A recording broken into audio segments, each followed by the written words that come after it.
அன்பு நேயர்களே அனைவருக்கும் வணக்கம். இன்று நாம் காணவிருப்பது தொட்டதெல்லாம் வெற்றியாக தேய்பிறை சஷ்டி அன்று எவ்வாறு விளக்கேற்றினால் நாம் நினைத்த காரியங்கள் அனைத்தும் வெற்றி அடையும் என்பது பற்றி அறிந்து கொள்வோம். எனவே இக்காணொளியினை அனைவரும் முழுமையாக கேளுங்கள். வாருங்கள். சஷ்டியில் இருந்தால் அகப்பையில் குழந்தை பாக்கியம் கிடைக்கும் என்பது முருகப்பெருமானுக்குரிய சஷ்டி விரதத்தின் பெருமையை போற்றுவதற்காக சொல்லப்படும் பழமொழியாகும். திதிகளில் 6வது திதியாக வரும் சஷ்டி ஆறுமுகனுக்கு உரியதாகும். இந்த நாளில் என்ன குறை என்றால் அது நீங்க வேண்டும் என முருகனிடம் மனதார நாம் வேண்டிக் கொண்டால் அது நிச்சயமாக நிறைவேறும். வெற்றி மேல் வெற்றி கிடைக்க சஷ்டி அன்று முருகப்பெருமானிடம் எவ்வாறு வேண்டிக் கொள்ள வேண்டும் என்பது பற்றி இங்கு நாம் அறிந்து கொள்வோம்.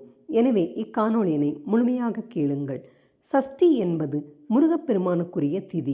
பொதுவாக முருகப்பெருமானுக்கு வார விரதம், நட்சத்திர விரதம், திதி விரதம் என 3 வகையான விரதங்கள் இருப்பார்கள். வார விரதம் என்பது வாரந்தோறும் முருகனுக்குரிய செவ்வாய்க்கிழமையில் இருப்பதாகும். நட்சத்திர விரதம் என்பது மாதந்தோறும் வரும் முருகனுக்குரிய கிருத்திகை நட்சத்திரத்தில் விரதம் இருப்பதாகும். திதி விரதம் என்பது முருகனுக்குரிய சஷ்டி திதியில் இருக்கும் விரதம் ஆகும். இதில் மாதந்தோறும் வளர்பிறை சஷ்டி, தேய்பிறை சஷ்டி என இருமுறை சஷ்டி திதி வரும். தீராத பிரச்சனையில் இருப்பவர்கள், திருமணம் ஆகாமல் தள்ளி போய்கொண்டே இருப்பவர்கள், குழந்தை பாக்கியம் இல்லாதவர்கள், வாழ்க்கையில் தோல்விகளை மட்டுமே சந்தித்து வருபவர் ஆகியோர் சஷ்டி திதியில் விரதம் இருந்து எம்பெருமான் முருகப்பெருமானை வழிபடலாம். சஷ்டியில் விரதம் இருப்பவர்கள் முருகனுக்குரிய மந்திரம், ஸ்லோகம் போன்றவற்றை சொல்லிதான் வழிபட வேண்டும் என்பதெல்லாம் கிடையாது. உண்மையான பக்தியுடன் மனமுருகி முருகா முருகா என்று அழைத்து தங்களின் கோரிக்கையை சொன்னாலே முருகப்பெருமான் அந்த வேண்டுதலை நிச்சயமாக நிறைவேற்றி வைப்பார். இதில் எள்ளளவும் சந்தேகமில்லை. அதுவும் தேய்பிறை சஷ்டி அன்று வீட்டில் குறிப்பிட்ட முறையில் விளக்கேற்றி வழிபட்டால் வாழ்க்கையில் தோல்வி என்பதே ஏற்படாது. தொட்ட காரியங்கள் அனைத்திலும் வெற்றி கிடைக்கும். அதோடு நீங்கள் என்ன வேண்டுதலை முன்வைத்து இந்த விளக்கை ஏற்றுகிறீர்களோ அந்த வேண்டுதல் நிச்சயமாக முருகப்பெருமான் நிறைவேற்றி வைப்பார். இதற்காக தேய்பிறை சஷ்டி நாளில் அதிகாலையில் எழுந்து நீராடிவிட்டு வீட்டின் பூஜை அறையில் முருகன் படம் அல்லது விக்கிரகத்தை எடுத்து சுத்தம் செய்து மலர்களால் அலங்கரித்து வைக்க வேண்டும். வீட்டின் பூஜை அறையில் உள்ள சுவாமி படங்களுக்கு மலர்களால் அலங்கரித்துவிட்டு பூஜை அறையில் திருவிளக்கேற்ற வேண்டும். அதன் பின்பு அலங்கரித்து வைத்துள்ள முருகன் படம் அல்லது விக்கிரகத்திற்கு முன்பாக 2 வாழைப்பழங்களை ஒரு தட்டில் எடுத்து வைக்க வேண்டும். அந்த வாழைப்பழத்தின் நடுவில் சிறிய குழி போன்று ஏற்படுத்தி அதில் சிறிதளவு நெய் விட்டு திரி போட்டு தீபம் ஏற்ற வேண்டும்.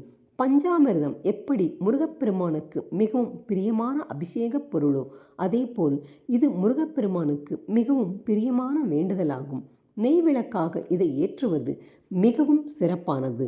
இந்த வாழைப்பழ தீபத்தை செவ்வாய்க்கிழமையிலும் கூட ஏற்றலாம். இருந்தாலும் சஷ்டி திதியில், அதுவும் தேய்பிறை சஷ்டி அன்று ஏற்றுவது மிகவும் சிறப்பு. இந்த விளக்கை ஏற்றி வைத்து ஏதாவது ஒரு கோரிக்கையை முருகனிடம் முன்வைத்து மனதார வேண்டிக் கொள்ளுங்கள். அடுத்து வரும் சஷ்டி திதி அன்று இதேபோல் விளக்கேற்றி மற்றொரு வேண்டுதலை வைக்கலாம். இந்த விளக்கை நம்பிக்கையுடன் ஏற்றி வந்தால் வாழ்வில் பல மாற்றங்களையும் அதிசயங்களையும் முருகப்பெருமான் நடத்துவதை நாம் கண்கூடாக காணலாம். இந்த மாதத்திற்கான தேய்பிறை சஷ்டி வருகின்ற சனிக்கிழமை பிப்ரவரி 7ஆம் தேதி உள்ளது. எனவே இந்த தேய்பிறை சஷ்டியை யாரும் தவறவிட்டு விடாதீர்கள். பிரச்சனை உள்ளவர்களுக்கு இது ஒரு சிறந்த வாய்ப்பாகும். இந்த தினத்தை தவறவிட்டால் மீண்டும் நாம் 1 மாதம் காத்திருக்க வேண்டும். எனவே இந்த தினத்தை சரியாக பயன்படுத்தி கொண்டு முருகப்பெருமானுக்கு வாழைப்பழ நெய் தீபத்தை ஏற்றி உங்களுடைய வேண்டுதல் எதுவோ அதை முருகனுக்கு முன்வைத்து முருகனிடம் நன்றாக வேண்டிக் கொள்ளுங்கள். முருகப்பெருமான் நிச்சயமாக நிறைவேற்றி வைப்பார் என்பதில் எள்ளளவும் சந்தேகமில்லை.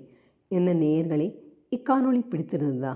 இக்காணொளினை அனைவரும் முழுமையாக கேட்டிருப்பீர்கள் என்று நினைக்கின்றேன்.